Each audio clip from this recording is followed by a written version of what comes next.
Bismillahirrahmanirrahim. Assalamualaikum warahmatullahi wabarakatuh. Alhamdulillah, saya Muhammad Mufti, praktisi terapi langit. Bunda pejuang garis 2 yang dirindu surga, alhamdulillah pada kesempatan kali ini kita akan mencoba melanjutkan program terapi langit kita. Pada kesempatan kali ini kita akan masuk ke metode yang ketujuh, yaitu metode ruqyah syar'iyah, yang insya Allah sebentar lagi akan kita praktekkan. Ruqyah ini bisa kita praktekkan secara massal, bisa juga Bunda praktekkan secara mandiri di rumah. Baik, sebelum kita praktek tentang bagaimana cara meruqyah, maka perlu kita ketahui adanya penyebab gangguan jin. Nah, inilah konsep terapi kita. Dengan menggunakan konsep terapi langit, kita tidak menggunakan konsep program hamil seperti yang sudah banyak dilakukan lembaga-lembaga di luar sana, seperti yang sudah banyak dilakukan terapis di luar sana. Mereka banyak menggunakan metode medis, dan kami di sini tidak menggunakan metode medis karena terhambatnya program hamil tidak selamanya dikarenakan faktor medis. Bahkan banyak sekali pasangan yang terhambat kehamilannya dikarenakan adanya gangguan jin atau makhluk halus atau sihir. Nah, sebelum kita membahas tentang ruqyah untuk membantu menyelesaikan permasalahan gangguan sihir atau jin, kita perlu tahu penyebab-penyebab gangguan jin yang ada di dalam tubuh kita. Penyebab gangguan jin yang pertama adalah berbuat syirik besar dan kecil. Kita tahu bahwa Allah tidak pernah mengampuni dosa syirik besar. Allah firmankan di dalam An-Nisa ayat 48, A'udzubillahi minasyaitonirrajim, Innallaha la yaghfiru an yushraka bihi wa yaghfiru ma dzuna dzalika liman yasha. Wa may yusyrik billahi faqad iftara itsman 'azima. Sungguhnya Allah tidak mengampuni dosa syirik, dan Allah mengampuni dosa selain itu.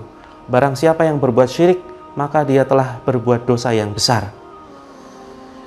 Dari ayat ini jelas Allah tidak akan pernah mengampuni dosa syirik, tapi dengan catatan, ya, tidak diampuni dosa syirik bagi seseorang dengan catatan orang itu tidak bertobat sampai dia meninggal.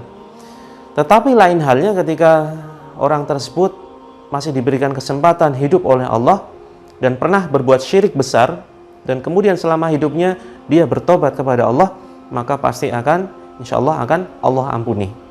Nah, level dosa yang pertama adalah dosa syirik besar. Kemudian di bawahnya ada dosa syirik kecil.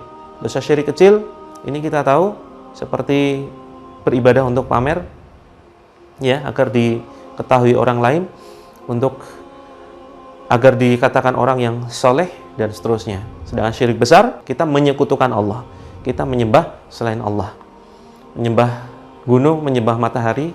Bahkan bagi kita, banyak di antara kalangan kita, masyarakat yang kemudian ternyata mereka menyimpan jimat. Nah, menyimpan jimat ini bisa berpotensi menjadi perbuatan syirik besar, bisa berpotensi menjadi sebuah perbuatan syirik kecil, ya. Level dosa yang pertama adalah syirik besar, kemudian yang kedua adalah syirik kecil. Kemudian setelah itu dosa besar selain keduanya, ya. Nah, perbuatan seperti ini akan mendatangkan gangguan jin. Kemudian yang berikutnya, tidak menjaga adab keseharian. Adab keseharian ini sudah dicontohkan oleh Nabi kita Rasulullah Sallallahu Alaihi Wasallam. Dari mulai bangun tidur sampai tidur lagi sudah dicontohkan oleh Nabi kita.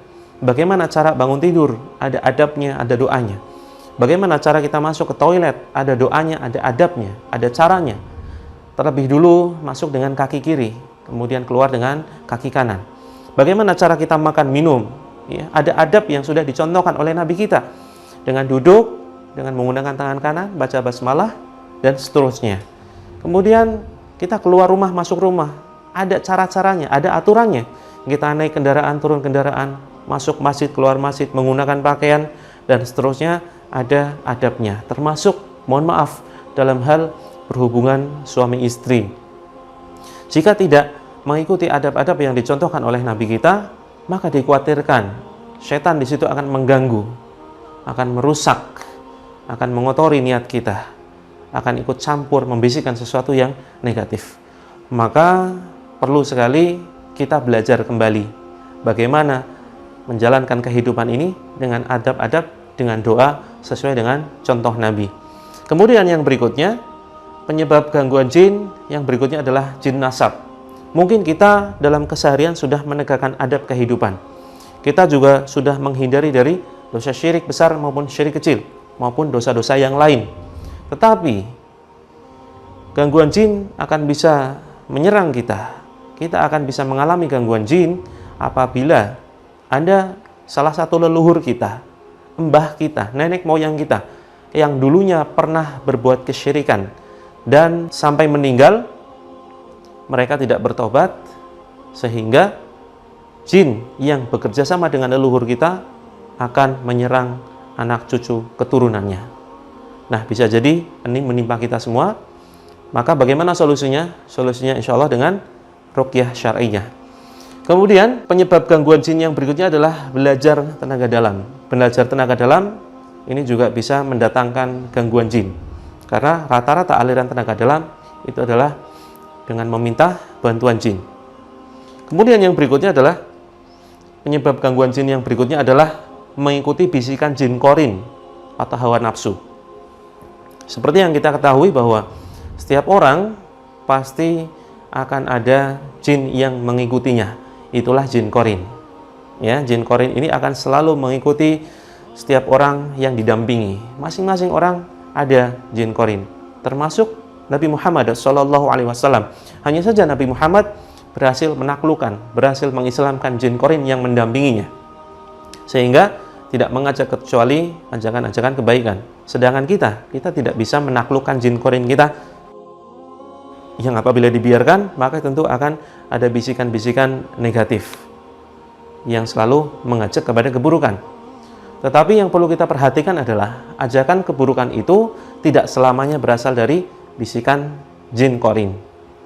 Ada kalanya bisikan negatif itu berasal dari hawa nafsu kita sendiri. Apa saja bisikan dari hawa nafsu kita, atau bisa juga berasal dari bisikan jin korin. Yang pertama adalah malas sholat.